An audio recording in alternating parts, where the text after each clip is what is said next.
Bonsoir, chers internautes. Bon milieu de semaine, parce que demain c'est mercredi ou jeudi? Jeudi. Demain c'est jeudi. Donc on aborde la fin de la semaine et on espère que elle s'achèvera plutôt pas mal pour tout le monde. Et donc ce soir, je voudrais que nous remettions une couche sur la question du droit du travail au Cameroun à la lumière de deux événements. Le premier événement, il est universitaire, c'est la radiation, sanction radiation, parce que c'est plus qu'une suspension, rupture de contrat entre 3 enseignants universitaires et l'université de Yaoundé 1. Vous avez tous suivi cette actualité, une actualité qui a fait grand bruit et qui a été l'objet de reportages aujourd'hui dans certains médias camerounais, où d'ailleurs le recteur de l'université de Yaoundé 1 a été interviewé. Et il a apporté quelques réponses à la polémique de savoir est-ce qu'il est dans son droit de chasser 3 fonctionnaires. Parce que je tiens à préciser que quand on est enseignant universitaire recruté en qualité d'assistant, on a un contrat qui est exclusivement avec l'employeur qui est l'université.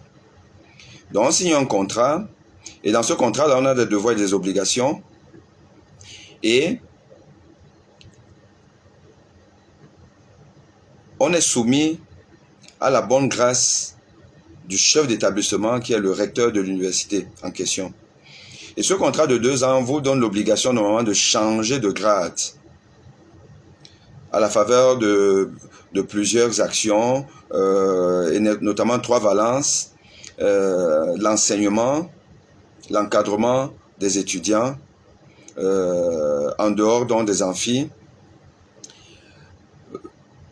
les publications dans les travaux de recherche, et puis tout ce qui peut concourir à la promotion de l'université par des œuvres caritatives, humanitaires et autres. Tout ça là est bon pour étoffer votre dossier et vous permettre donc de changer de grade.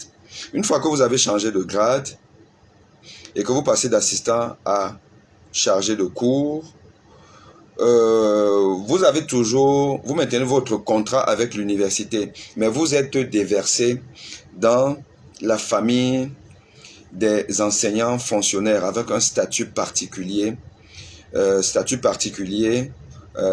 universités camerounaises, dont un fonctionnaire particulier. Nous allons revenir en fait sur ce statut spécial de l'université.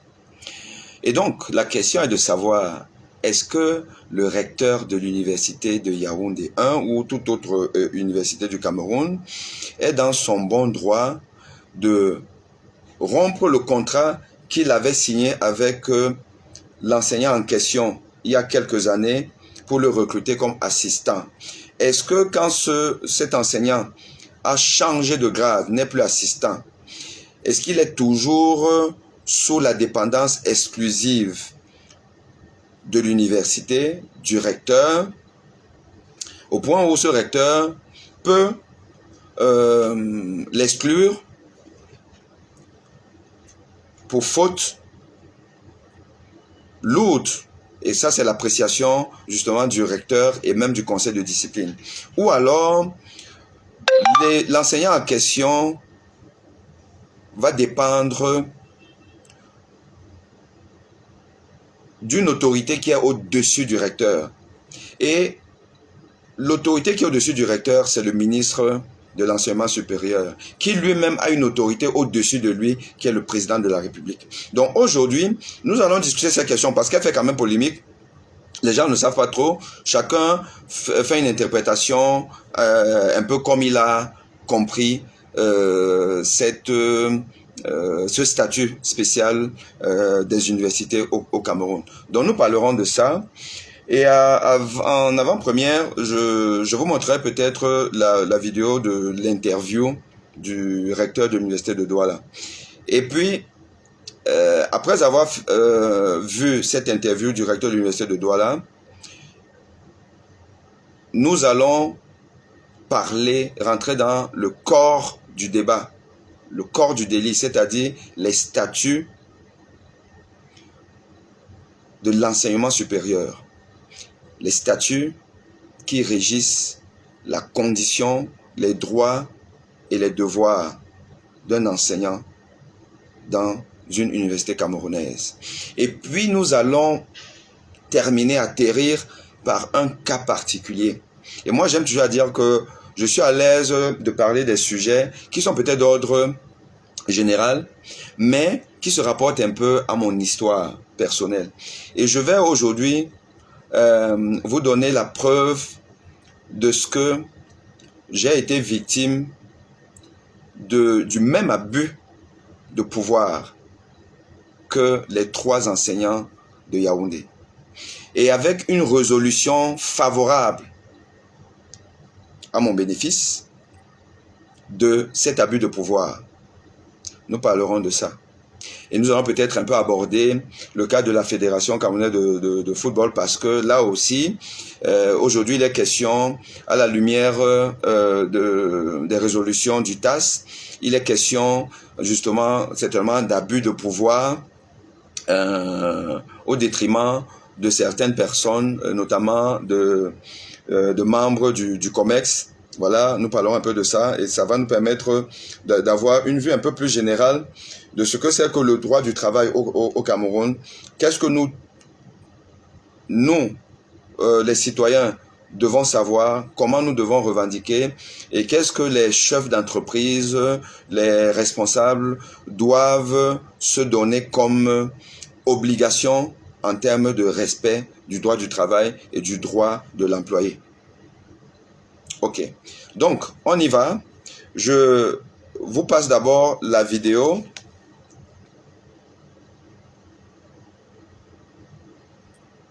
Du recteur.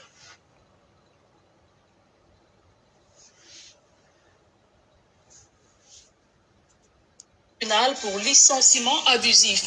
Le professeur Aurélien Soso les accuse de diffamation, injures et autres motifs. Pour les déchus, leur bourreau fait montre d'abus de pouvoir et d'autorité en violation de la réglementation en vigueur.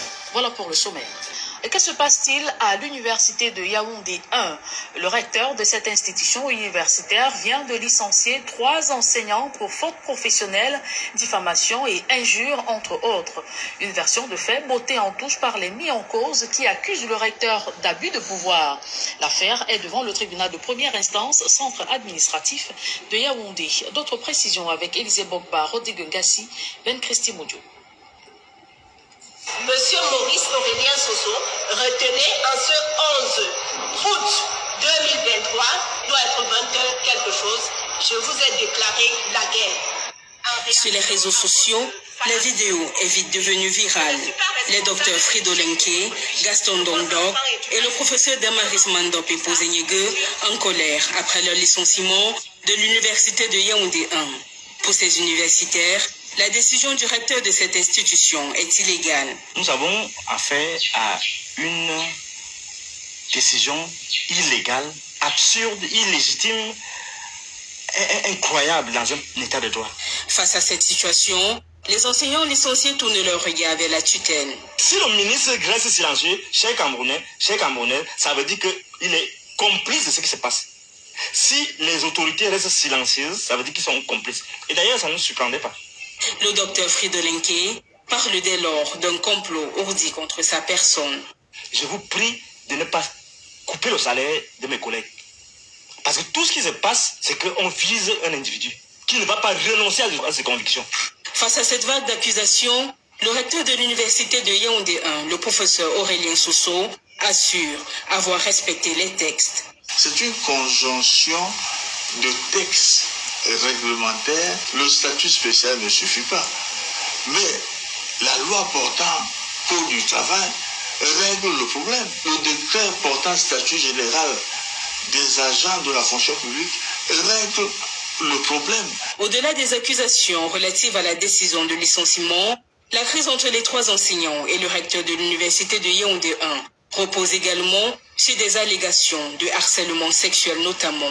Si c'est ça le problème, ils le disent donc devant le conseil de discipline, et devant le conseil de discipline, j'aurais pu répondre. Ce sont des allégations qui ne font pas ressortir leur niveau scientifique. Ces accusations de harcèlement créent un nouveau rebondissement dans cette affaire. Le recteur de l'université de Yaoundé 1 assure avoir saisi le tribunal de première instance de Yaoundé, centre administratif.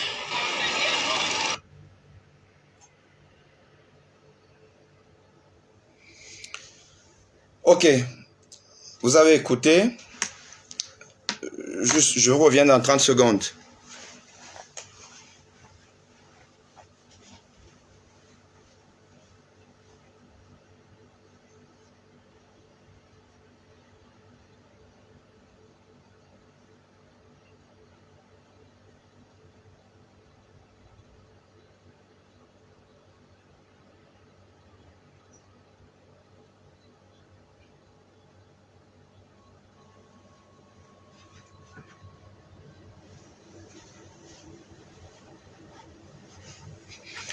Alors, vous avez écouté. Attendez un instant. Tac.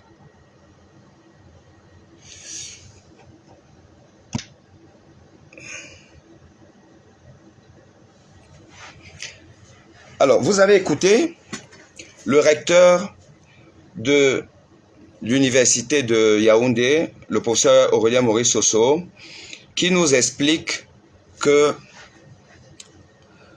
certes, il y a le statut spécial de l'université et donc de l'universitaire, mais il y a au-dessus le statut qui régit la fonction publique, le droit du travail 1, la fonction publique 2, et donc le statut spécial est en dessous. Et donc il s'est appuyé sur la conjonction de tous ces statuts-là pour prendre la décision de rompre le contrat, donc licencier des enseignants universitaires qui sont fonctionnaires. Est-ce qu'il a raison? Est-ce qu'il n'a pas raison? En préambule, je vais vous dire une chose, c'est que un statut spécial n'est pas quelque chose qui a été pondu juste pour amuser la galerie. Le statut spécial est l'outil de travail sur lequel s'appuie normalement la législation pour opérer des sanctions vis-à-vis des personnes qui sont sous, justement, la coupe, sous le parapluie de ce statut spécial. On sort du statut spécial uniquement si le statut spécial ne répond pas à une problématique précise. Si le statut spécial n'a pas abordé un certain point qui est querellé, alors là, on va vers le statut général, celui des fonctionnaires, celui du droit du travail. Mais si le statut spécial peut répondre à une question, on reste sur le statut spécial. La question est donc de savoir, est-ce que les récriminations ici querellées vis-à-vis des 3 enseignants, on a parlé, je crois, de diffamation, de menaces, de troubles, je pense, je ne sais pas si c'était trouble à l'ordre public, mais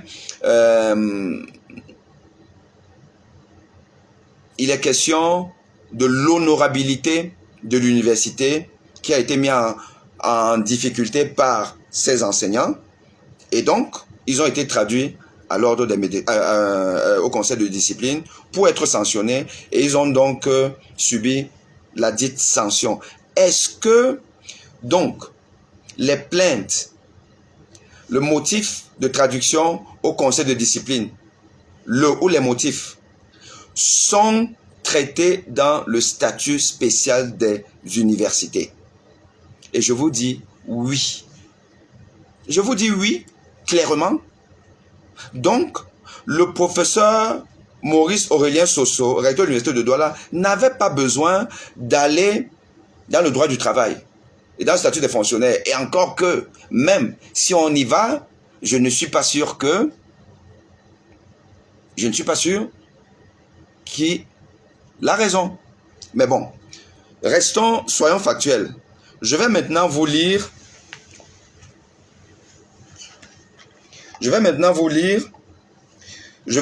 On va essayer d'épingler ça, les articles intéressants du droit du travail, enfin pas du droit du travail, mais du statut spécial des universités du Cameroun.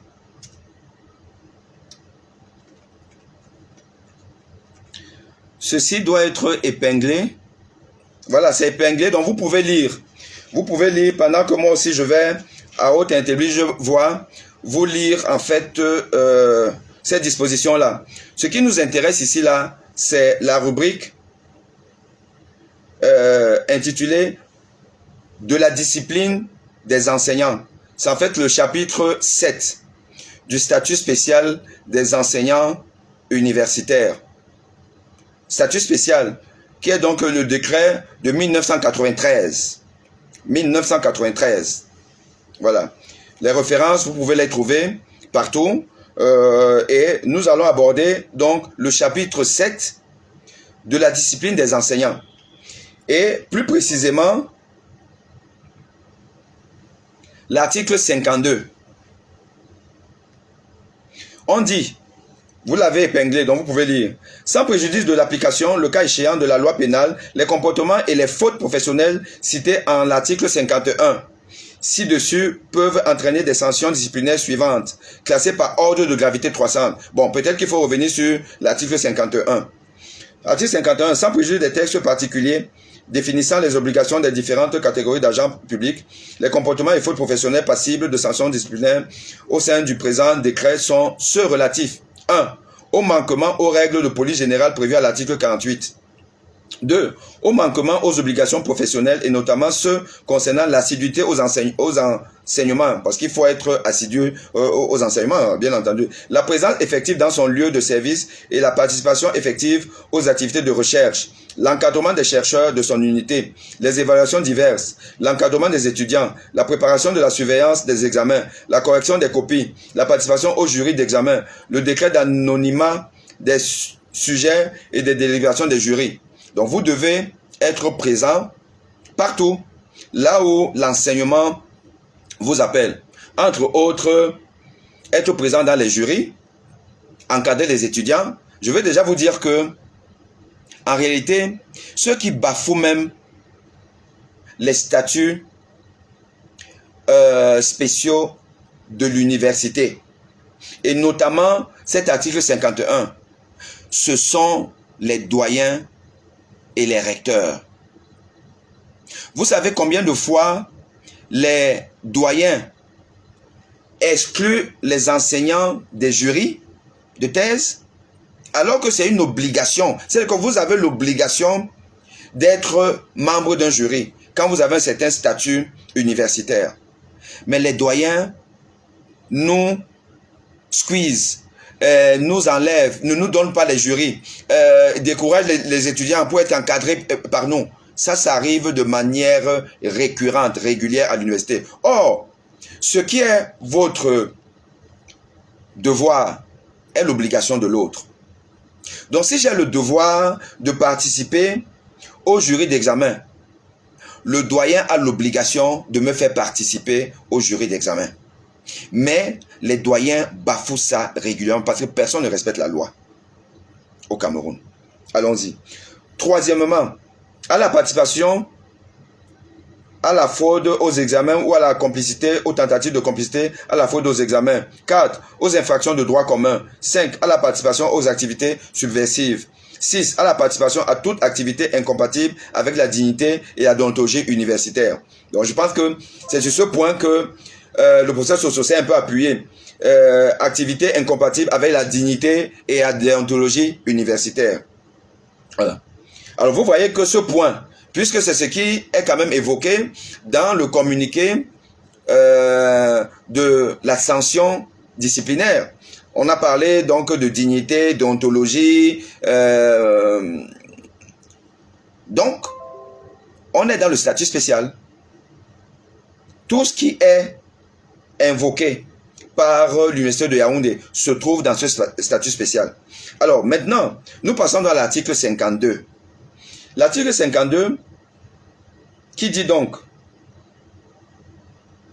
que les sanctions, lorsque vous n'avez pas respecté l'un des points de l'article 51, vous pouvez subir un avertissement écrit. 2. Le blâme avec inscription au dossier. Blâme avait inscription au dossier. Moi, j'ai été victime de ça. Blâme avait inscription au dossier, mais sauf que le tribunal administratif avait balayé ça. Parce que ces gens-là ne connaissent pas le droit et ne respectent pas le droit. Donc, blâme avait inscription au dossier. Ça, c'est la deuxième station, c'est le deuxième palier. On est encore dans les trucs un peu légers.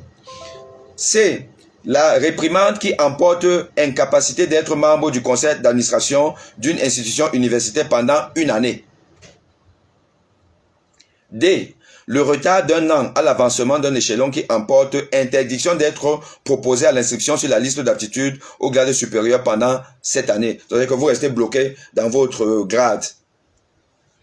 E. L'abaissement d'échelon qui emporte interdiction d'être proposé à l'inscription sur la liste d'aptitude au grade supérieur pendant un an. Donc vous étiez à un grade, on vous rétrograde d'un grade.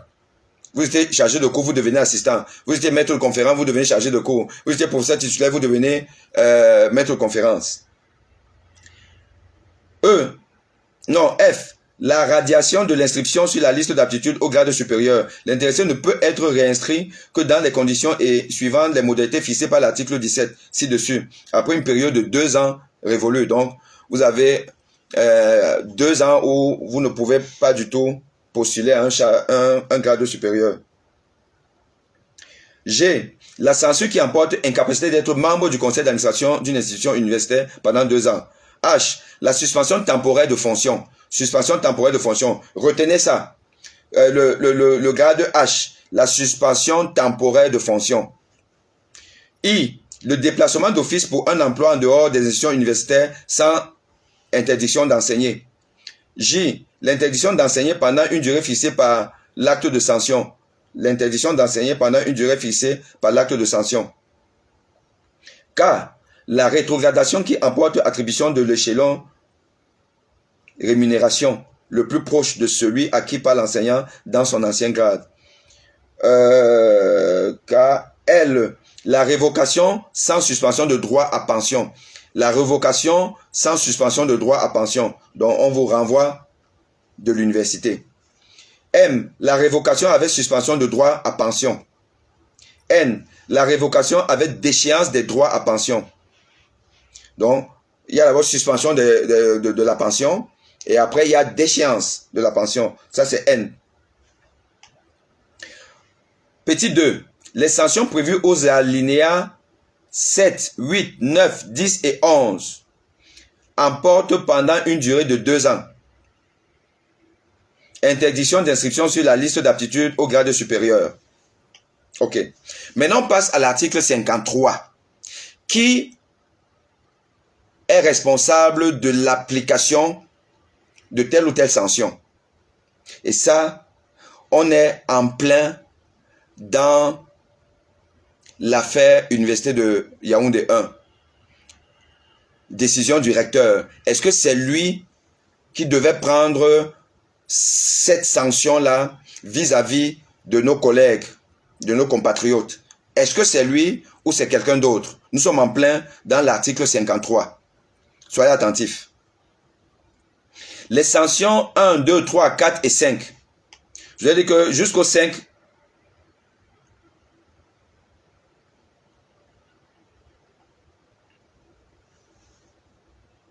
prévu à l'article 52. Donc, article 52. 1, 2, 3, 4, 5. 5, c'est-à-dire jusqu'à l'abaissement d'échelon qui emporte interdiction d'être proposé à l'inscription sur la liste d'aptitude. Donc, vous abaisse d'échelon. Ça là, ces sanctions-là sont décidées par le chef de l'institution universitaire après avis du conseil de discipline. C'est-à-dire que monsieur le professeur Maurice Aurélien Soso pouvait donner un avertissement écrit, blâme avec inscription, réprimande qui emporte incapacité d'être membre du conseil de discipline, retard d'un an d'avancement, abaissement d'échelon. Là, jusque-là, c'est Maurice Aurélien Soso. Jusque-là, c'est Maurice Aurélien Soso. À partir de F, la radiation de l'inscription sur la liste d'aptitude au grade supérieur. Donc, pendant 2 ans, vous ne pouvez pas bouger de grade. Pendant 2 ans, vous ne pouvez pas bouger de grade. Ne pas changer d'échelon pendant 1 an. C'est encore Maurice Aurélien Soso. Vous ne bougez pas de grade. Donc, vous êtes là, vous enseignez, vous allez au cours. Vous donnez vos cours, vous faites tout. Mais vous ne bougez pas de grade pendant 2 ans. Les sanctions 6, 7, 8 et 9. Donc, 6, c'est ce que je viens de vous dire. 7, c'est la censure qui emporte incapacité d'être membre du conseil d'administration. Là, on est dans 7. 8, la suspension temporaire. Suspension temporaire. 9, le déplacement d'office pour un emploi en dehors d'une institution universitaire. On vous envoie ailleurs. D'abord, on vous envoie ailleurs. Donc, suspension temporaire. Retenez que les sanctions 6, 7, 8 et 9 prévues par l'article 52 ci-dessus sont prononcées par arrêté du ministre chargé de l'enseignement supérieur. Ministre chargé de l'enseignement supérieur. Sur proposition du chef de l'institution universitaire, donc c'est-à-dire que Maurice Aurélien Soso, recteur, qui propose au ministre de l'enseignement supérieur. Et lui-même, il ne le fait que sur la base de l'avis du conseil de discipline. C'est-à-dire que suspension temporaire, c'est le ministre sur proposition du recteur. Lui-même sur avis du conseil de discipline, suspension temporaire. Or, la suspension temporaire n'emporte pas la rupture de contrat. Vous avez toujours le contrat. Votre contrat est valable. Il est seulement mis au frigo quand vous êtes suspendu temporairement. Le contrat n'est pas déchiré. Bon. Alors, maintenant, on dit les sanctions 10, 11, 12, 13 et 14. C'est quoi? C'est toutes les autres sanctions, parmi lesquelles on a mis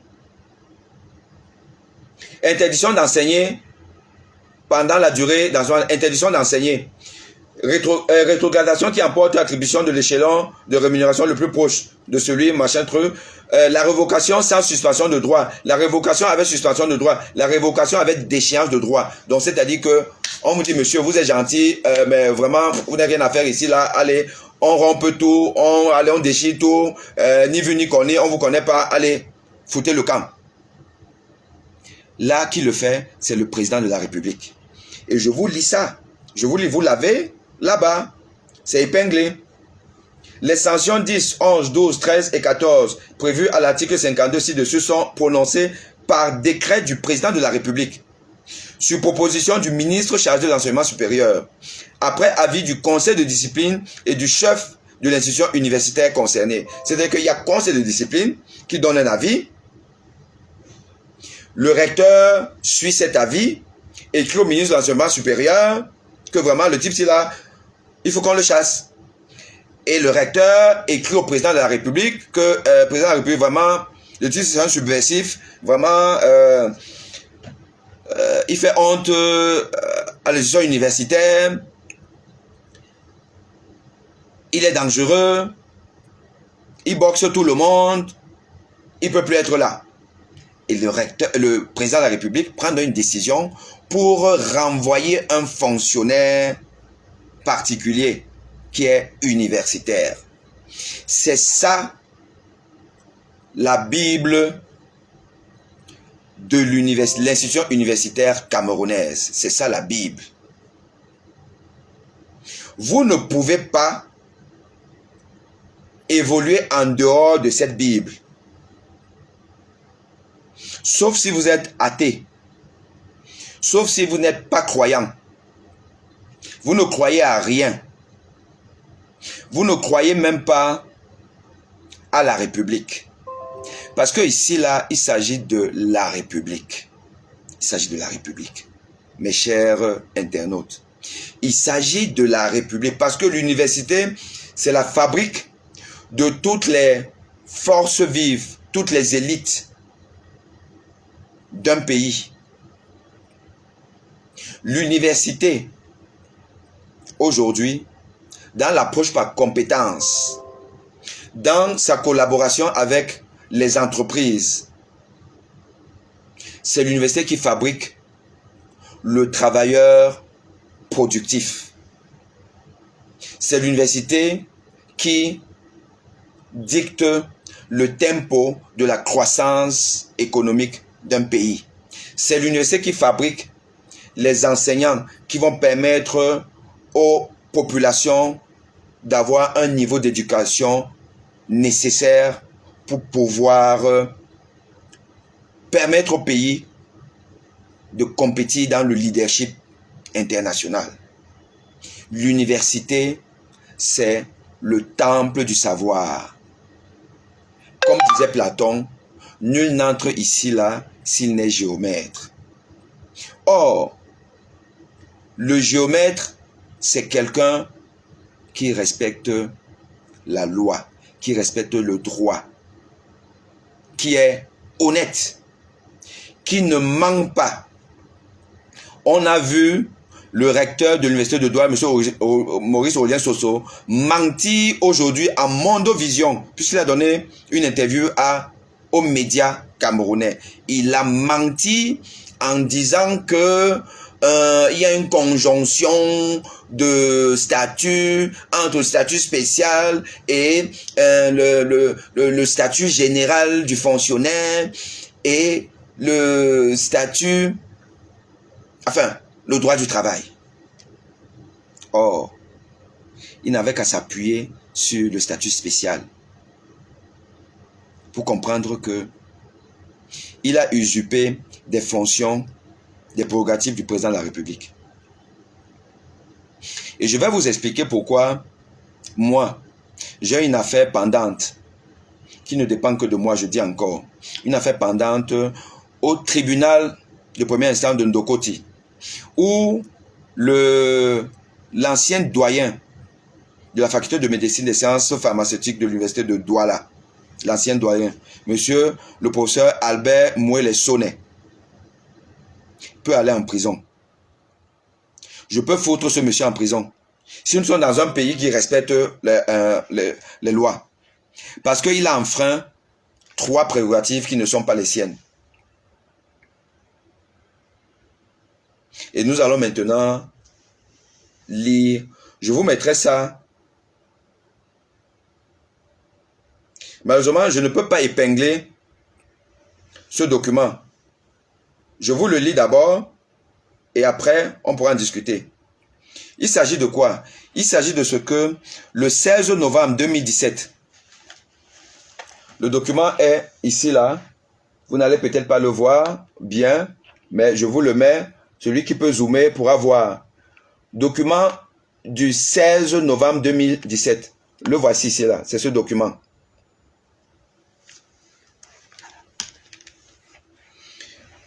« 16 novembre 2017. Il y a le numéro de référence 5082, je pense, / UD. UD, c'est Université de Douala. / CAB. Cabinet, je ne sais pas trop, peut-être le cabinet du recteur. VREPDTIC. Donc, c'est un vice-recteur. le recteur a, monsieur le doyen de la faculté de médecine et des sciences pharmaceutiques. Donc, le recteur écrit au doyen Mouele Sone Albert, doyen de la faculté de médecine et des sciences pharmaceutiques de l'université de Douala, en 2017, le 16 novembre 2017. Affaire Boni Boni Aimé. J'accuse réception des copies de votre note de service numéro, je vous laisse, du 14 novembre 2017. Donc vous avez vu que c'était 2 jours après. Par laquelle vous suspendez temporairement les enseignements de M. Boni Boni Aimé et de la correspondance numéro du 14 novembre 2017, par laquelle vous notifiez l'interdiction d'accès au campus de Lobessou du mise en cause à monsieur le commissaire du 13e arrondissement de Douala. En marquant ma surprise pour ces sorties épistolaires, effectuées sans que j'en sois au moins informé au préalable, je voudrais vous signifier ce qui suit. 1. Je vous dis encore, c'est ça, hein? Je n'invente rien. Je vais de toute façon publier cette correspondance du recteur avec, vous voyez là, il y a bien le cachet du rectorat, la signature du recteur, cachet du rectorat. Voilà.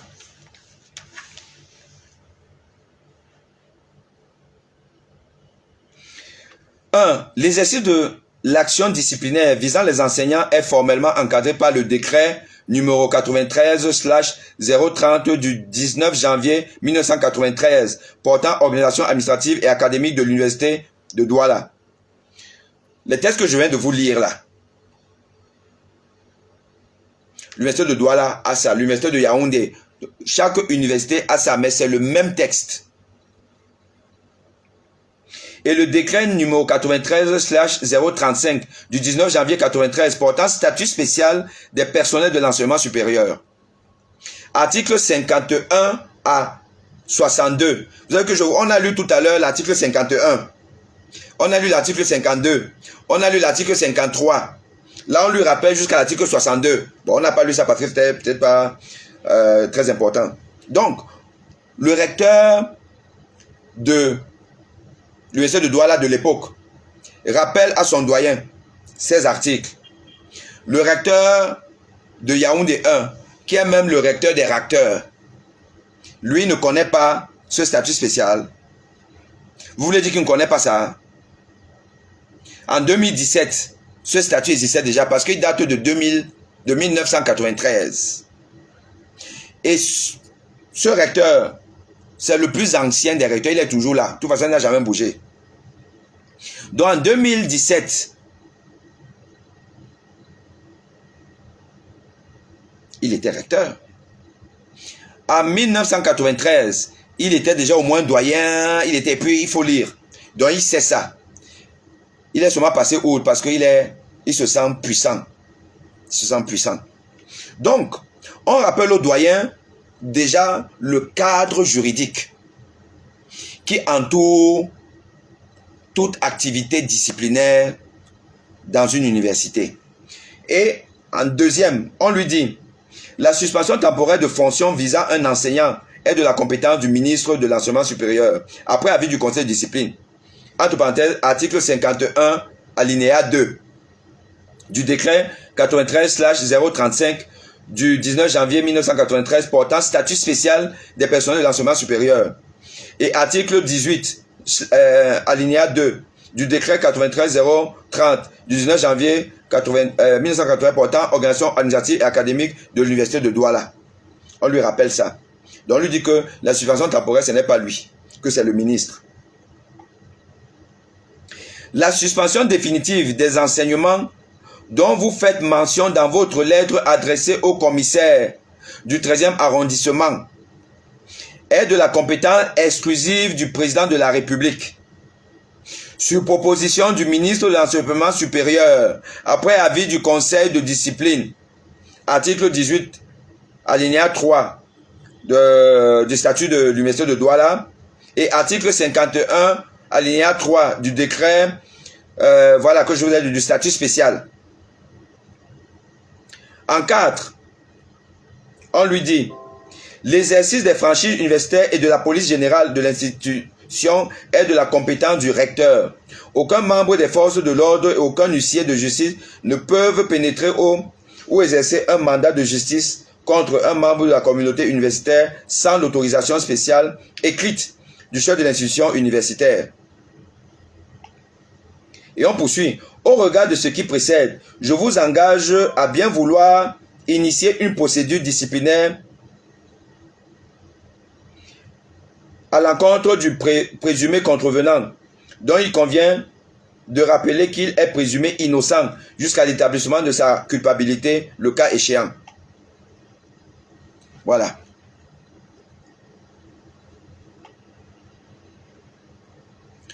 Je vous ai donc lu un cas pratique de non-respect par la hiérarchie universitaire camerounaise du droit, de la loi, du statut spécial des universités camerounaises. Un flagrant délit d'irrespect de la loi par des personnes bénéficiaires des décrets présidentiels. Donc des gens en qui un chef d'État confie une certaine charge et qui décide de faire les voyous, les bandits, des pistoleros, des gens qui dégainent et neutralisent tous leurs contradicteurs. Est-ce que c'est ça l'université? Est-ce que c'est ça l'université? Non, ce n'est pas ça. Le professeur Maurice Aurélien Soso est passible de poursuites pénales. Les docteurs Fridolin K et les deux autres dont je ne connais pas les noms, le jeune homme, enfin le monsieur, et la professeure, peuvent engager une poursuite en correctionnel contre Maurice Aurélien Soso pour abus de pouvoir. L'abus de pouvoir relève du correctionnel. C'est-à-dire qu'on vous détache de votre fonction. Parce que vous ne pouvez pas, vous n'avez pas le droit d'user et abuser de votre fonction pour régler vos comptes. Non. On vous détache de ça et vous répondez intuitu personne. Pourquoi vous avez fait ça? Est-ce que vous êtes ministre de l'enseignement supérieur? Non.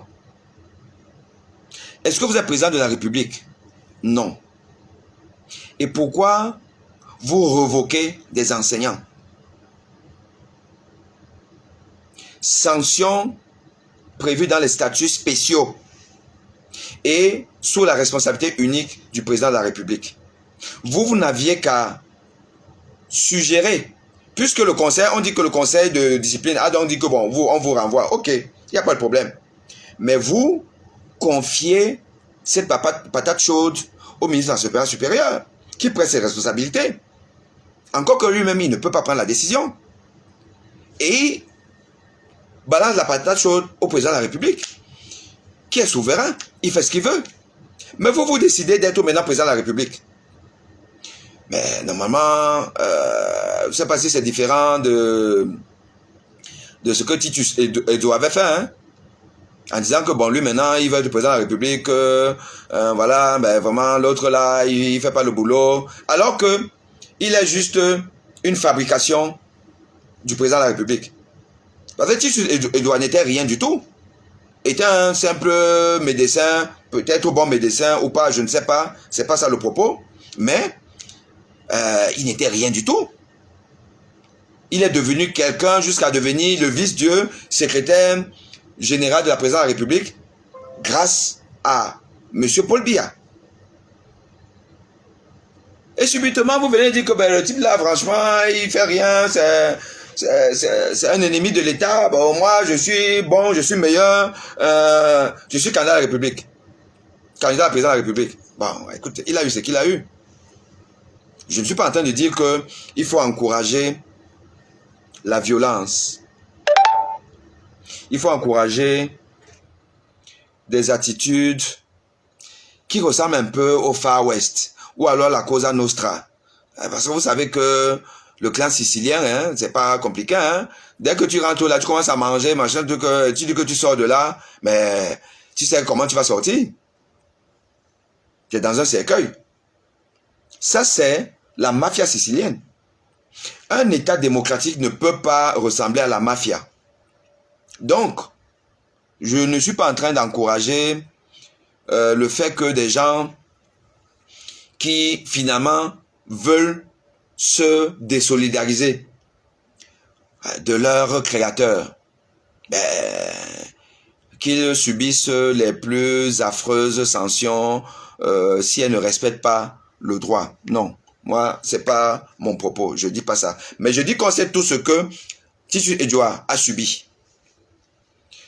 Maurice Aurélien Soso n'est pas loin de ça, puisque il est déjà le président de la République. Il nous le démontre à nous, les intellectuels, que vous n'êtes rien. J'ai le droit de vie ou de mort sur vous. Et ça irradie partout, puisque celui de droit, son homologue, a voulu m'assassiner. Et là, il se balade encore tranquillement. Il n'a même jamais été interpellé, pas d'ouverture d'enquête. Un universitaire dit quand même qu'on a voulu m'assassiner. Personne ne dit rien, le président de la République ne dit rien. On est là, on rigole tous. On est au Far West. On est dans un pays qui ne respecte plus aucun droit. Et vous vous étonnez que chacun à son niveau ne soit pas un petit Paul Biya. Nous tous, même vous qui me regardez là, qui me suivez, beaucoup d'entre vous sont des petits Paul Biya dans leur domaine. Chacun est Paul Biya dans son petit secteur. Et pourquoi on va s'étonner que Eto'o Fils, président de la FECAFOOT, ne soit pas aussi un Paul Biya à la FECAFOOT? Il fait ce qu'il veut. Il renvoie qui veut. Toi, tu es contre moi, tu contestes un peu, machin. Allez, Assemblée Générale Extraordinaire. Allez, bang, exclu. Guiba Gattama n'est plus membre du COMEX. L'autre, comment vous l'appelez encore, Ndialakwan, je sais pas trop, il a contesté, à tort ou à raison, moi je ne sais pas. Allez, bam, il n'est plus là, renvoyé. Peuple camerounais, pourquoi vous acceptez des choses comme ça? Pourquoi vous acceptez? Et je vous ai fait une petite vidéo que je vous passerai demain, où je parle du paradoxe camerounais. Nous sommes dans un vrai paradoxe au Cameroun, où on peut détester une personne, mais adorer une autre personne qui pourtant sont des jumeaux, sont des clones, ou alors l'un est le clone de l'autre. Expliquez-moi pourquoi, si on va faire aujourd'hui un sondage réel, anonymé, on demande au peuple camerounais, bon, notre président a 41 ans de pouvoir, comment vous voyez ça? Le bilan général, c'est bon, c'est pas bon? Je pense à toute honnêteté, le non va l'emporter. Le non de que non, ce n'est, enfin, le oui de ce n'est pas bon, le oui va l'emporter. En toute honnêteté. Et parce que c'est vrai. On demande, bon, vous pensez que si tous les... Bon, vous reprochez quoi? Vous reprochez quoi au président? C'est quoi? Bon, beaucoup vont vous dire, les scandales, les enquêtes qui n'aboutissent jamais à tous les niveaux. Enquête sur les détournements de fonds, enquête sur les crimes, enquête sur ceci, rien ne marche. Voilà. Je pense que ça va un peu tourner autour de ça. Donc, impunité, c'est-à-dire que quelqu'un dort il laisse les gens faire. Il se réveille seulement quand il sent que son pouvoir est attaqué. Je pense que, pour résumer, les 41 ans de pouvoir du président de la République, ce sera ça. Ben, il n'y a plus les entreprises qu'il avait laissées, il n'y en a plus. Voilà, le chômage, la pauvreté. D'ailleurs, maintenant, une semaine sans électricité ou sans eau, ça rentre dans la normalité. On va vous dire ça. Et on vous dit, si maintenant, on pouvait traduire un président de la République, ses actions, dans les institutions juridiques internationales, est-ce que vous pensez que ces institutions-là vont globalement condamner l'action du chef de l'État? Je pense que la plupart des Camerounais vont dire que oui, les institutions vont condamner le Cameroun. Ok. On revient maintenant sur le fameux 9, le chouchou des chouchous, le Dieu des dieux, l'envoyé de Dieu. On pose la question aux Camerounais. Est-ce que, globalement, l'action de Samuel Eto'o, elle est positive? Il aura plus de oui que Paul Biya. Ok. Est-ce que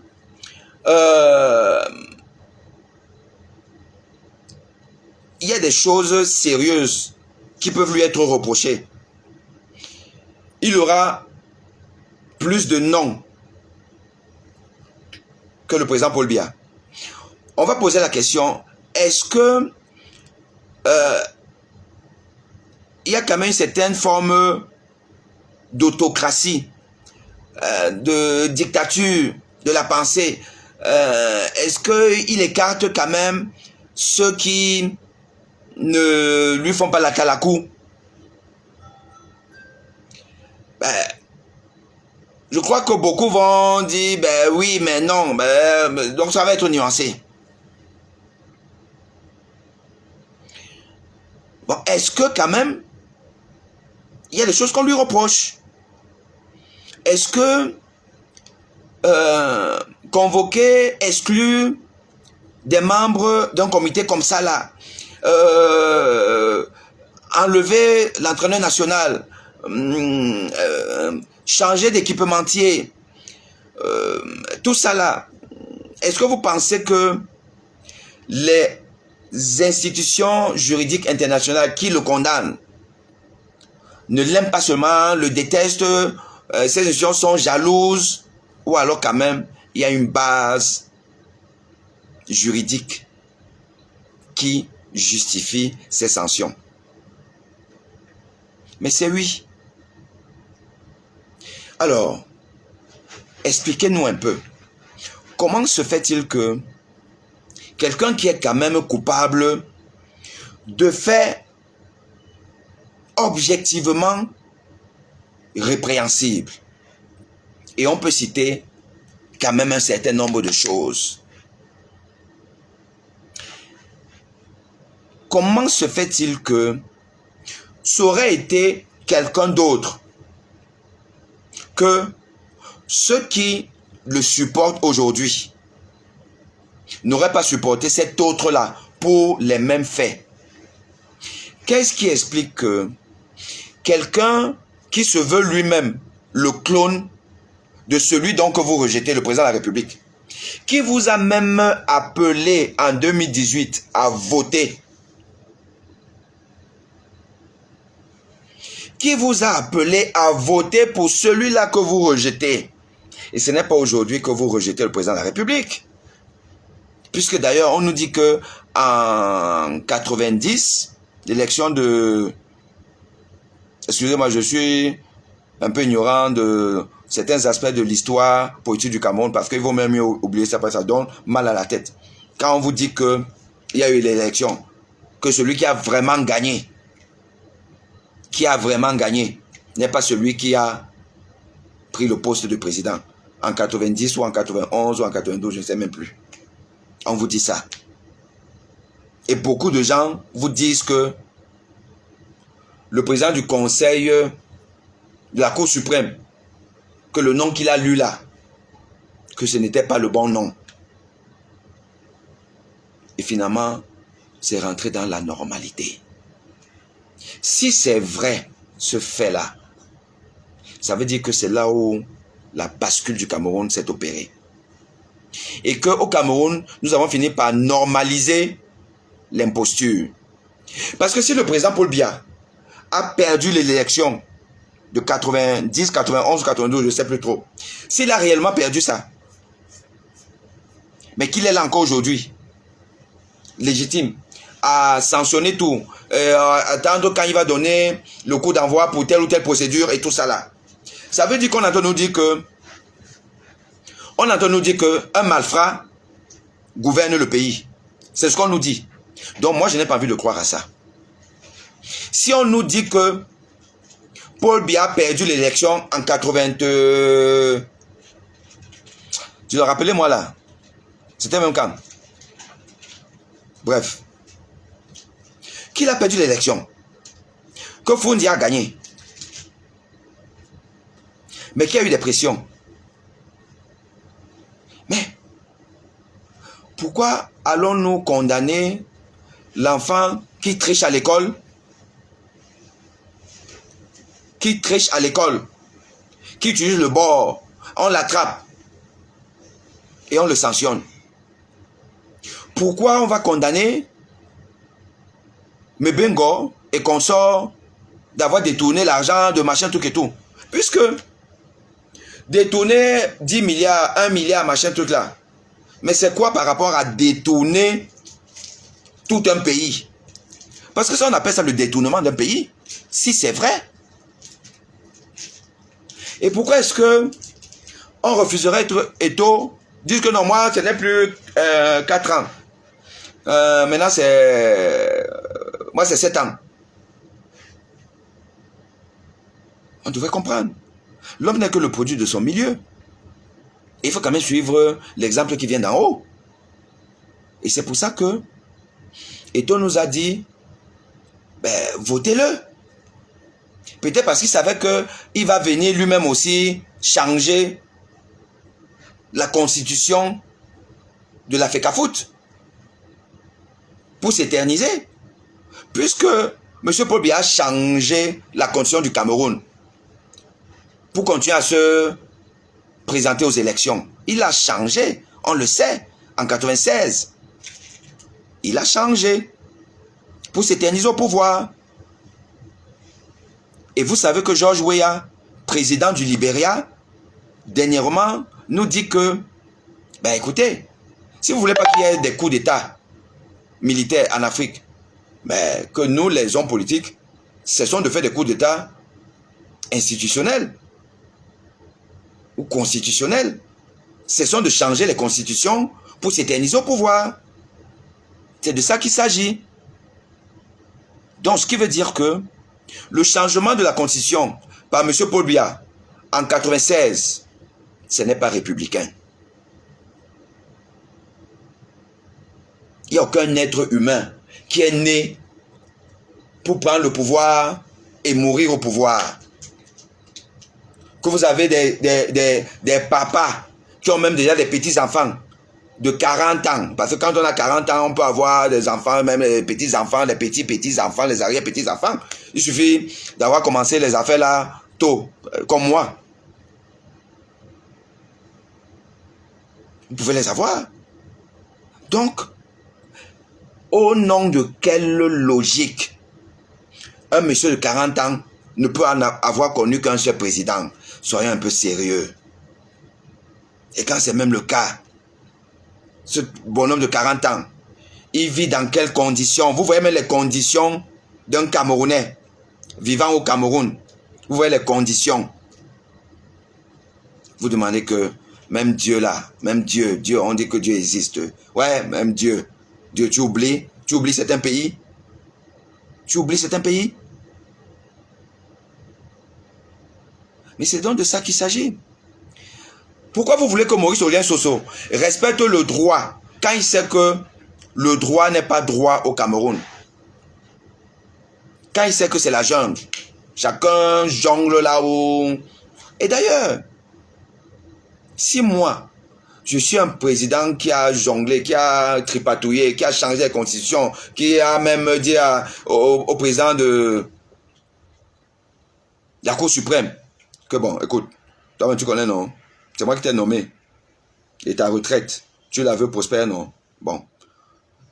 Lis mon nom. Mais si je fais ça, vous pensez que je vais être regardant vis-à-vis des gens qui sont mon clone? Ce n'est pas mon patron, mon ministre, qui a dit qu'il est la créature du Créateur. Tous sont donc les créatures du Créateur. Et pourquoi vous voulez que la créature soit différente du Créateur? Pourquoi vous voulez que Moïse Olien Soso soit un homme vertueux, un homme droit, un homme qui respecte le droit? Mais s'il respecte le droit, mais il ne peut pas durer là. S'il respectait le droit, il ne durerait pas comme recteur à vie. Là, vous savez que il a déjà été prolongé 2 fois. C'est un monsieur qui est déjà à la retraite depuis 4 ans. Mais prolongation sur prolongation. Prolongation sur prolongation. Entre nous, vous pensez que s'il travaillait bien, il allait être prorogé entre nous. Vous connaissez quelqu'un qui travaille bien au gouvernement et il reste au gouvernement. Vous connaissez quelqu'un qui respecte le droit et il reste là. Puisque le fait de ne pas respecter le droit, toi tu sais que on te tient. Et celui qui te tient, sait qu'il te tient. Donc vous savez ça. Et ça permet de garder la paix des braves. Tu ne branches pas. Parce que si tu branches, on sort ton dossier. Moïse Olien Soso sait que l'affaire qu'il a sorti là, il tente de brancher. C'est condamné une fois. Parce que ce qu'il a fait là, c'est usurpation des prérogatives du chef de l'État. C'est le correctionnel une fois. Mais rien ne va lui arriver. Tant qu'il fait la talakou. Tant qu'il fait la talakou. Et vous savez que Moïse Olien Soso, il est devenu ce qu'il est devenu grâce à celui qui voulait remplacer son créateur. Donnez-moi son nom. Vous m'écoutez seulement. Vous ne me lancez même pas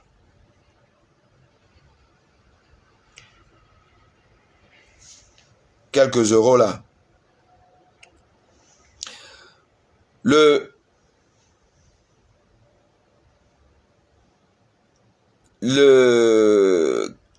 Comment il s'appelle? Le secrétaire général de la présidence de la République, qui a dit que lui va faire mieux que Paul Biya. Non, pas Famen Dongo. Titu Sezoa. Titu Edouard. C'est Titu Edouard qui fabrique Moïse Olien Soso. Hein? Je ne sais pas où ils se sont connus, mais c'est Titu Edouard qui fait de Moïse Olien Soso le plus jeune agrégé de médecine au Cameroun. Et on le balance très rapidement, doyen de... Ça s'appelait encore le CUS, qui est devenu la faculté de médecine de Yaoundé. C'est Titu Edouard. C'était son... Comme ça là. Quand Titu a fait ces machins là que veut devenir président là, il est rentré au bagne. Bon.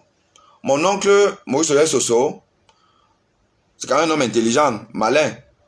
Il a fait le dos rond, profil bas.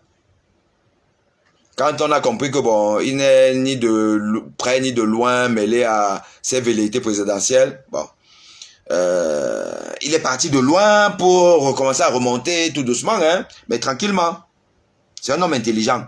Et ça, je le dis, que c'est un homme vraiment intelligent. C'est Titu Edouard qui a fait de lui ce qu'il est aujourd'hui. Donc c'est un produit du système. Et il sait que tu ne dois pas moufter. Si tu mouftes, c'est condengui. Et donc, le fait de gifler haut, parce qu'il y a un là qui nous a dit que le Moïse l'avait même giflé dans leurs histoires un peu compliquées où ils se voyaient là-bas et tout, au village. Gifler, machin, truc là, radier et tout ça là. Non. Le tribunal va simplement annuler ça. Et puis c'est tout. Rien ne va lui arriver. Tant qu'il soutient le régime. Voilà donc le pays, voilà l'université. Voilà le Cameroun. Le Cameroun où personne ne respecte rien. Eto Fils ne respecte pas le droit. C'est pour cette raison que le TAS a annulé l'exclusion des membres du COMEX. Guiba Gatama et Ndjalakwan. Je suppose que Ndjalakwan est aussi dans le tout, mais en fait, je ne sais pas trop. Je ne sais pas si c'est la même procédure, la même plainte. Voilà. Et on vous dit, allez respecter les tests. Bon, peut-être que Guiba Gatama mérite d'être exclu. Mais la procédure est importante en droit. Moi, je ne suis pas juriste. Mais quand même, c'est une histoire de bon sens. Vous devez respecter toutes les étapes d'une procédure disciplinaire. Vous ne faites pas ce qu'on fait parce que, bon, je suis étau, j'ai des étaux moutons, c'est 50% de la population camerounaise, ils vont me suivre, ils vont me dire je suis le dieu, le vice-dieu et machin, tout là. On n'en a rien à cirer quand on rentre déjà dans le conseil mondial où là-bas on regarde les choses proprement, qu'il n'y a plus l'influence des tout-dits ou de machin, tout là où de toute façon là-bas on ne respecte rien puisque eux-mêmes ils n'ont rien respecté depuis 96. Donc là-bas, c'est un autre niveau. Donc toutes les petites magouilles, les tripatouilles que vous faites là au Cameroun, si c'est quelque chose qui dépend quand même du droit international, faites attention. Faites attention. Et ceci aussi, c'est pour dire aux Camerounais que apprenez à revendiquer vos droits. Apprenez. Quitte à aller jusqu'aux instances internationales, faites-le. Parce que ces gens-là, ils ne respectent rien du tout. Et ton fils fait partie de ces gens-là. C'est quand même l'ami de Baboké. C'est l'ami de Baboké. Et il nous a dit que votez Paul Biya. Donc, vous là, les auto-moutons, vous qui croyez que Eto Fils, c'est un des vôtres. Dis donc, réfléchissez un peu. Réfléchissez un peu. Il est un des vôtres où, quand vous avez les mêmes amis, vous avez les mêmes fréquentations, vous pouvez saluer Osva Baboké, vous les étos moutons affamés, là, les gens qui n'ont même pas de quoi manger un jour sur deux, ou même peut-être même tous les jours. Vous commandez partout. Vous dites que le président Afekafou, c'est un des vôtres sur quoi? Par rapport à quoi? Vous n'avez rien de commun. En dehors du fait qu'il est né peut-être dans un milieu difficile, mais par son talent, il s'est construit une vie. Et il n'est plus avec vous. Vous continuez à souffrir. Vous êtes né à New Bell ou à Mambanda. Vous n'avez eu aucun talent. Ou alors vous n'avez pas exploité votre talent. Vous êtes resté dans la souffrance. Hein? Et vous misérez. Et vous dites que Eto Fils est un des vôtres. Mais vous réfléchissez. On vous a dit que la vie là, quand les gens naissent, ils grandissent, ils restent toujours les mêmes, même dans une famille. Frères et sœurs. Et nous connaissons ça dans beaucoup de familles. Vous êtes nés là, vous étiez unis, vous étiez soudés, vous étiez ensemble, là, vous mangez, machin, tout ça. Dis donc, écoutez, hein. Quand vous grandissez là, l'influence sociale, sociétale, le parcours de chacun, des gens se marient, d'autres pas, machin, tout et tout ça là. Frères et sœurs, mais vous êtes bénis des dieux si vous gardez le même amour, la même complicité que quand vous étiez petit. Il y en a qui ne se parlent même plus. Et vous le savez. À plus forte raison, un gars que le seul point commun que vous aviez, c'est que vous êtes toutes ou tous de la populace. Vous êtes nés dans des quartiers populaires. C'est tout. Après, chacun a tracé son chemin. Il y a des gens pauvres qui sont devenus riches. Des gens misérables qui n'avaient pas arrivé à l'école mais qui sont devenus des grands demain. Il y a des gens qui sont nés riches qui sont devenus pauvres. La vie, c'est la sélection naturelle. C'est la sélection naturelle. Et chacun cherche son chemin. Arrêtez d'être naïf. De dire que comme machin truc là, New Bell, Vogada et tout ça là, football, c'est un des nôtres. Non, non, non, non, non, non. Eto Fils, il est plus de la VIP, de la jet set, que 99% des Camerounais, Eto'o-Fils, son milieu, c'est les gens d'Etoudi, les présidents des républiques et consorts. Donc il n'est pas des vôtres. Les automoutons là, arrêtez la bêtise. Arrêtez la bêtise. Donc si vous supportez les faits et gestes, mais aussi les méfaits d'Eto'o-Fils, parce que vous dites que c'est l'homme du peuple, arrêtez. Si pas extraordinaire, comme c'est votre rêve, ce monsieur en a le droit, postule et devient président de la République. Sachez une chose, il ne va pas être différent de son mentor. Il vous a dit de voter Paul Biya. Ça veut dire que Paul Biya, c'est son modèle. Donc il va fonctionner comme Paul Biya. Ses amis, ce seront toujours les mêmes, les babok et ainsi de suite là. Ce ne sera pas vous. Si vous pensez qu'il va venir vous prendre, vous là, qui, les souffreteux là, qui passez juste votre temps sur les réseaux sociaux à nous insulter. Si vous pensez qu'il va venir vous chercher, pour vous dire par exemple, ministère de la pauvreté, bon, on nomme quelqu'un, ministère du JAPAP, on nomme quelqu'un, ministère de je ne sais pas trop quoi là, vous mentez. Vous mentez. Vous mentez.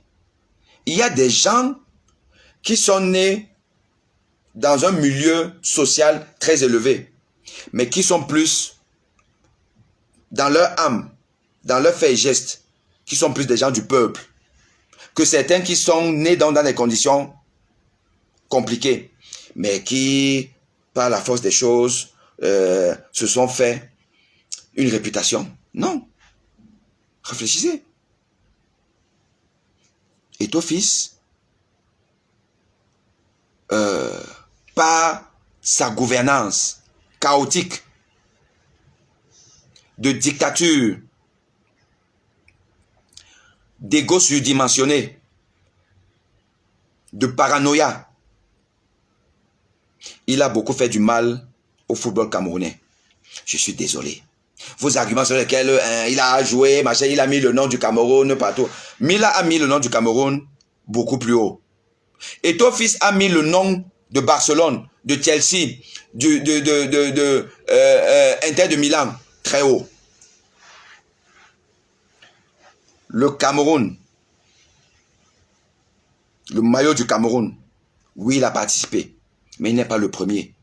Il n'est pas le plus grand à avoir haussé le nom du Cameroun au firmament.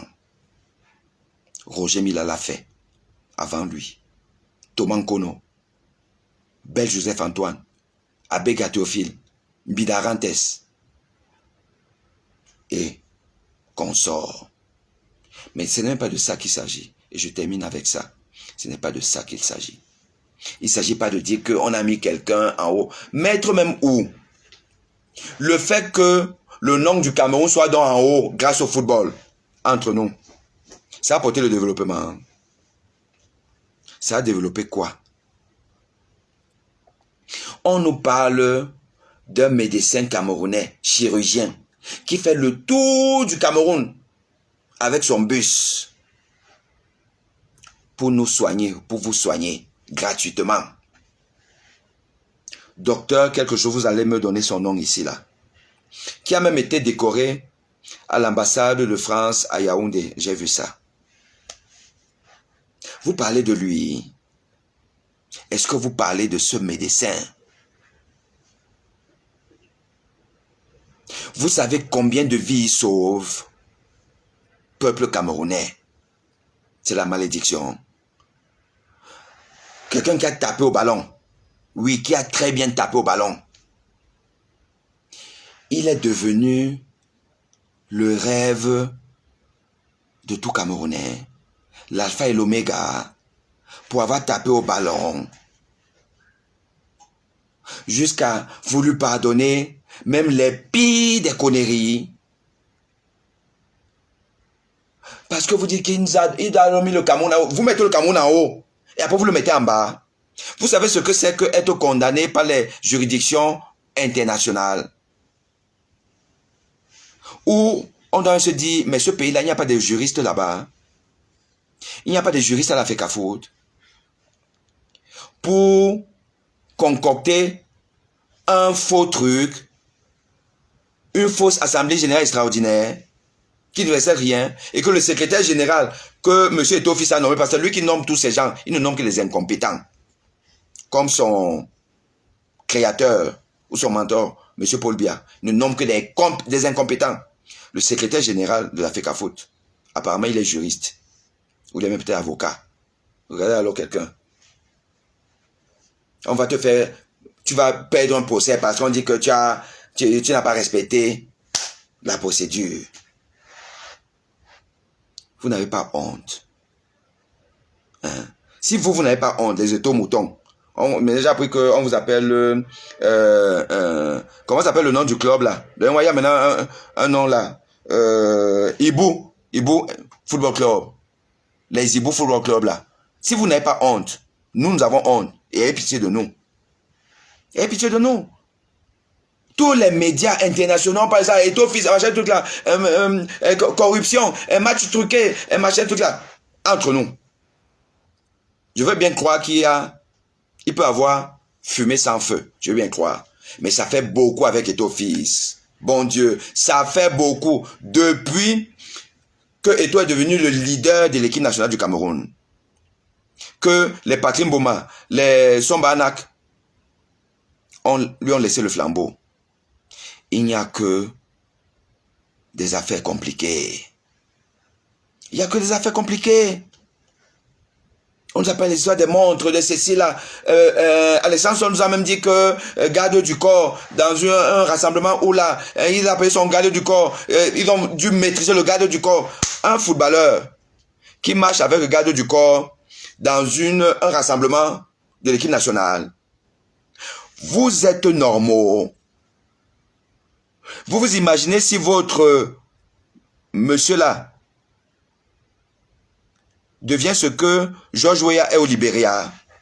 Et on connaît George Weah, un homme humble, simple, qui a déclaré que, mais chef d'État, vous dites qu'un machin, truc de la Cour d'État, mais vous arrêtez de changer la Constitution.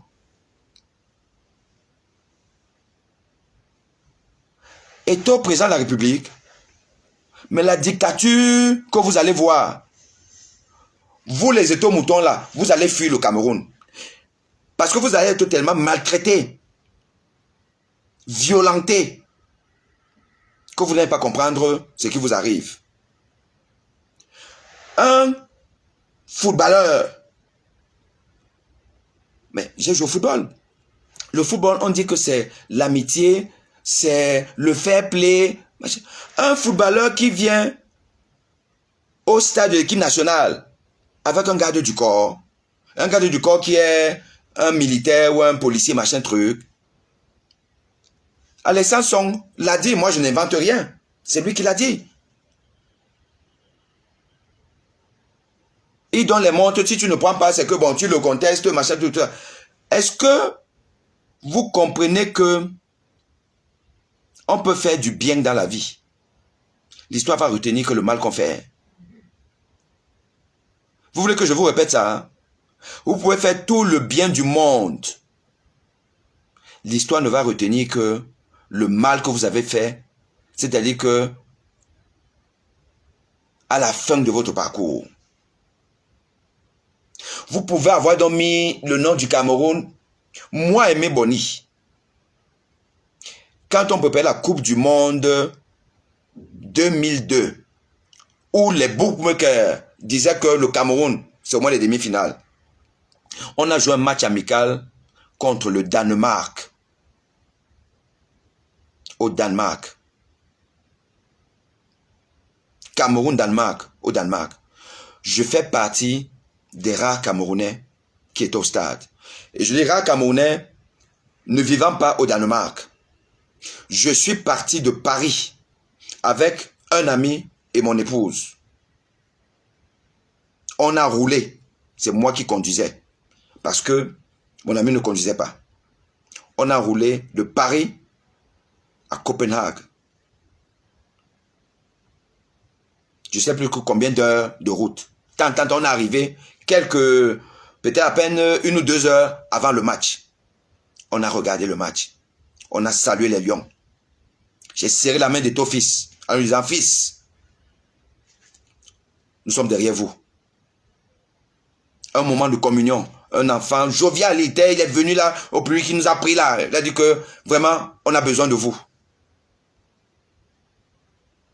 Le match est fini, on a repris la route pour rentrer sur Paris. Et, évidemment, vous vous imaginez que Paris, Copenhague, aller-retour, et après avoir jubilé pendant 90 minutes au stade, je ne vous parlerai pas aujourd'hui parce que j'ai piqué un somme de quelques secondes sur l'autoroute. La voiture a failli rentrer au ravin. C'est mon ami qui était là devant, qui à un moment donné a vu comment la route partait comme ça là. Il a eu le temps de retenir le volant et de rebraquer. On n'a pas discuté. À l'aide de repos qui a suivi, je me suis arrêté. Parce que c'est toujours comme ça là. Vous êtes fatigué, mais vous dites que non, ça va aller. Ça va aller, ça va aller, ça va aller. Mais donc, on s'est reposé et après, on a repris la route, c'est arrivé. Ça, c'est aussi l'amour d'un pays, de son équipe nationale. Quand vous bavardez beaucoup, vous pensez que c'est vous seul qui aimez le pays. Et comme lui-même, il dit souvent que j'adore le pays. Il adore le pays plus que les autres Camerounais. Est-ce qu'il y a un Camerounais qui aime le Cameroun plus qu'un autre Camerounais? Quelle est même cette façon de vouloir faire son autopublicité? Et donc, si vous adorez le Cameroun, autant, ne faites pas honte au Cameroun. Ne faites pas honte au Cameroun. Parce qu'aujourd'hui, je suis désolé de m'adresser à mon jeune frère, comme ça aujourd'hui, Eto'o-fils. Monsieur Eto'o-fils, je suis désolé. Vous faites honte au Cameroun. Vous faites honte au Cameroun par vos frasques. Vous faites honte au Cameroun. On n'a pas besoin de ça. RFI, RMC, les Européens blanches, Eto'o, mais on ne parle plus en bien. On ne dit pas que bon, Eto'o, il a encore marqué le but. Ou voilà, bon, non, on parle que bon, on a chassé Onana. Ngando n'est pas parti à la Coupe du Monde. L'équipementier, même One All Sport, on ne sait même plus trop si c'est un équipementier ou c'est, on ne sait plus. Le TAS a dit que non, je suis désolé, monsieur Eto'o, je suis désolé. Et c'est la faute au peuple camerounais qui pense que le fait d'avoir tapé au ballon, on devient l'homme le plus intelligent du monde, puisque vous voyez des zombifiés qui sur un plateau va dire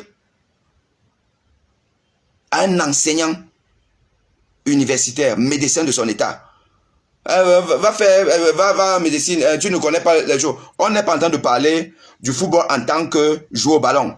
On parle de la gestion du football, de la gestion de la gouvernance. C'est comme toute autre entreprise. On dit à un universitaire que tu n'as rien à faire là, que Eto'o est très fort. Donc, vous, monsieur Eto'o, vous êtes, comme footballeur, plus fort que moi. Ça, c'est la vérité de la palissade. Mais même en tant que avoir les neurones pour savoir ce qui est bon, ce qui n'est pas bon, savoir anticiper les choses, savoir lire le droit, savoir comment respecter. Vous êtes aussi plus intelligent que moi. Hein? Puis c'est ce que les Camerounais veulent dire. On est dans quel pays? On est dans quel pays? Ok. Chers internautes, retenez en take-home message que le recteur de l'université de Yaoundé est un dictateur qui fait honte à l'institution universitaire, au corps des universités du monde entier. Parce qu'aucun enseignant de rang magistral du monde entier ne peut poser cet acte-là. Et c'est un menteur. Il vous a menti aujourd'hui sur les chaînes télé. Voilà, il a complètement menti. Parce qu'on est dans un pays de mensonges, d'esbroufs, de braquage du droit. Et c'est ce qui se fait aussi au niveau de l'Africa Foot. Et c'est ça le Cameroun. Et nous, les Camerounais, peu Camerounais, nous devons aimer ce pays. Et si nous aimons ce pays, nous ne devons pas cautionner l'imposture, nous ne devons pas cautionner la médiocrité, nous ne devons pas cautionner,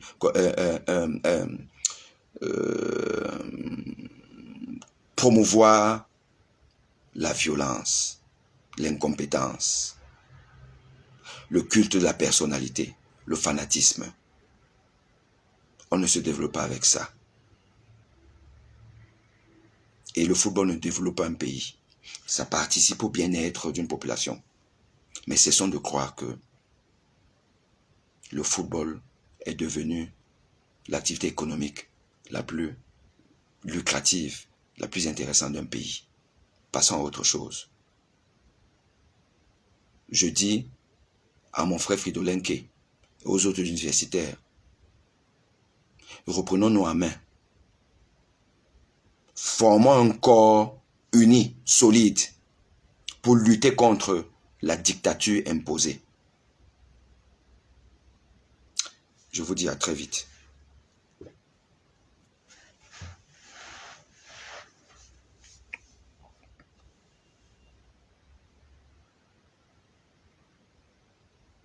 Très bon direct, docteur Michel Mbaga. Je vous remercie. Merci à tous ceux qui me font confiance. Je vais de temps en temps vous faire des directs et quelques vidéos d'enseignement, une fois de plus. Je vais vous parler très bientôt de cette propension que nous les médecins aujourd'hui, nous avons à vous faire des enseignements en ligne. Et c'est qui est une bonne chose, c'est qui est une très bonne chose. Mais je vais attirer l'attention aux collègues médecins. Évitons les dérives. Évitons les dérives. Ne nous abandonnons pas dans la quête de la popularité. Qui veut que on va aborder tous les sujets. Parfois même quand ce n'est pas des sujets que nous maîtrisons vraiment. On va aborder ça parce qu'on sait que... parce que nous, on sait quels sont les sujets qui peuvent intéresser les internautes, la population. On va aborder ça sur un angle un peu sensationnel et tout. Ne faisons pas le sensationnel en médecine. La médecine doit rester une discipline de l'evidence-based medicine. C'est-à-dire la médecine basée sur les preuves. Ne racontons pas les choses parce que ça va faire le nombre de vues, on va être dans la concurrence de combien de partages, combien de vues. Parce que je suis en train de voir certaines choses là depuis un certain moment là, et tout, je vois ça là, et je pense qu'à un moment donné, on va devoir arriver à une certaine police des réseaux sociaux sur les fakes distillés par les médecins. Le fact-tracking. Pour savoir ce qui est bon, ce qui n'est pas, ce que le super dit. Parce que si quelque chose n'est pas démontré scientifiquement, avec des preuves, avec des études, des machins, tout là, évitez de dire aux gens que ben, faites ceci, là, vous avez fait ceci, machin, truc, parce que peut-être conceptuellement, machin, quelqu'un est parti lire un article généraliste quelque part et tout ça, et il vient pondre ça. Faisons attention avec ça. Ok. Allez, c'était le petit conseil pour clôturer ce direct. À très bientôt. Ciao, ciao.